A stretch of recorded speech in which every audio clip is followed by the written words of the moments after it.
Fight commentary breakdown, Jerry and Rob. Hey.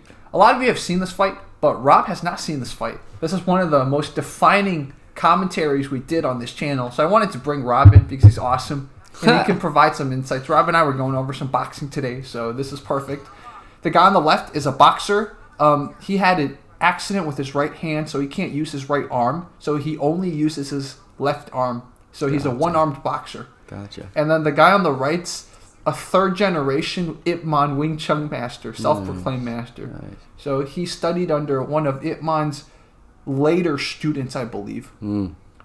So that ref in the middle already reffed a previous match that Xu Xiaodong did with the Wing Chun master student Ding Hao. Nice. So this angle reminds me so much of like Mortal Kombat. Mortal Kombat, yeah. It was supposed to take place in a ring, but the Wing Chun side said it disfavored them, or it would make them not able to use their Wing Chun, so they changed it to be on a flat surface.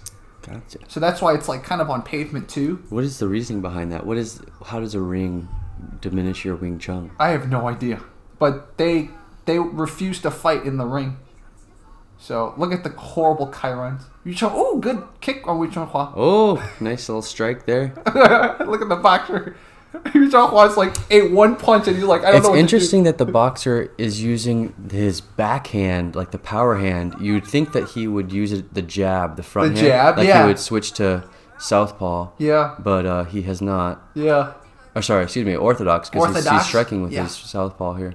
Like Ooh. you said, like right... the Wing Chun guy. I wonder if he's genuinely a southpaw or if he... No, see, there he goes. He switched. He switched to orthodox, yeah. That seems like more how it would make sense to fight. Yeah. Oh, what an yeah, uppercut. that was a great... That was an uppercut from... Yeah, exactly. Ooh. Yeah. I mean, this guy was just throwing crazy Look at him power taunting. strikes. Ref's like, go back. Like he had no desire to hide any of his strikes. Exactly. He was just telegraphing from a mile away.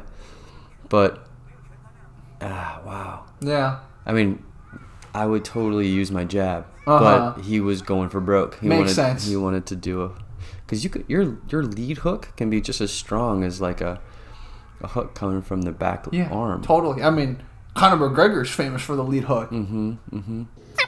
Everyone has a plan until they get punched in the mouth, according to Mike Tyson. Yeah. So. Oh, someone just throwing the towel. Threw... Oh, I thought that was his team. Yeah, I thought that was a towel throw too. What? A water bottle for the ref? Oh my gosh. Oh, I see. So his team's like, give him some water. The official announcer's like, why are you drinking water?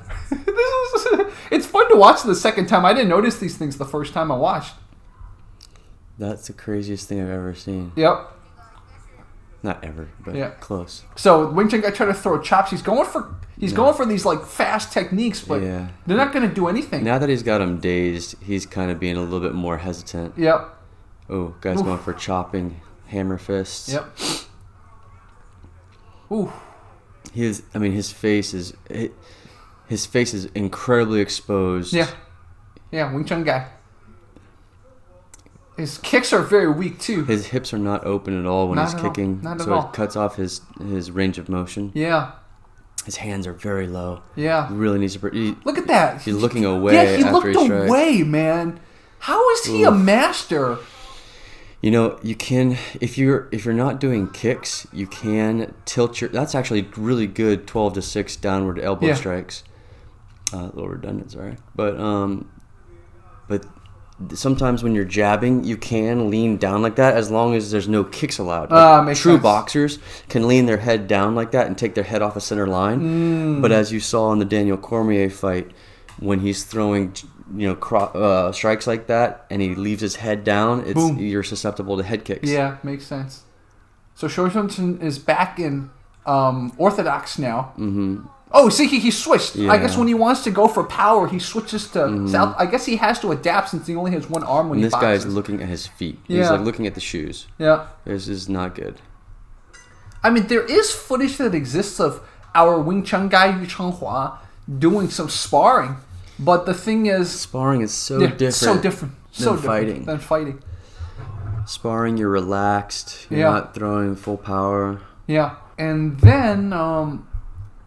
So, this for some reason the footage is cut wrong. Now they're in a ring. Yeah, this is what happened before. So this was the student of our Wing Chun master, and this is weird. But so what happened was they refused to fight in the ring, and so that's why it was moved down. The Mortal Kombat arena was down there. Gotcha. So yeah, that's why. I don't know why this fight was cut off, but let's find the actual fight then.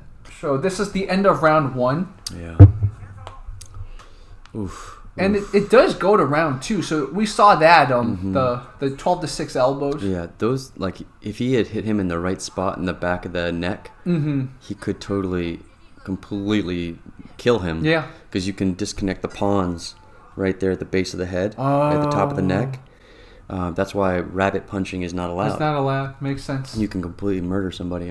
Wow. Not intentionally, but. Wow. It could be that the reason there wasn't a second round was because he gave up after the first round. That could be.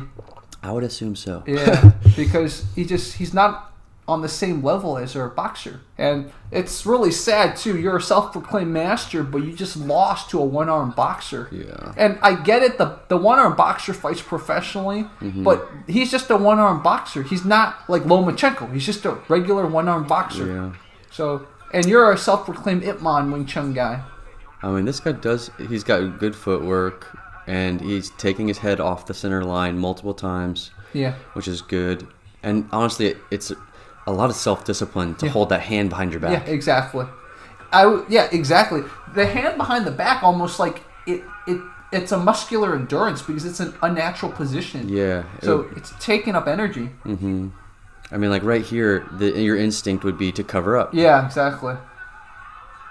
There's definitely a second round because in my original analysis of this, we saw a second round. In fact, in the second round, the boxer gets so cocky that he actually uses his right hand for a little bit, the hand that can't be used. Yeah, so we will see that. Yeah, see, here we go. So this fighter, he fights in 1FC, is that the idea? Or probably something more local, so not 1FC yet. So people commentating are saying they don't see any Wing Chun. Yeah, I mean this guy's got good feints. He sort of tests to see like what this guy's reaction is going to be. Yeah, the boxer. Yeah, he's testing like his feint, and then you notice that Yu Changhua basically takes the bait every time. He's defeated already morally. You can tell he's looking down at his feet. Yep. Wow. Yeah, so this is the end of the first round, and then these are some summaries. Boom. Oh. Yeah, right to the jaw. Oh. I mean, that's the thing, right? You practice that punch every time when you box. So he's practiced that punch at least probably 1,000,000 times. I guess that was the end of...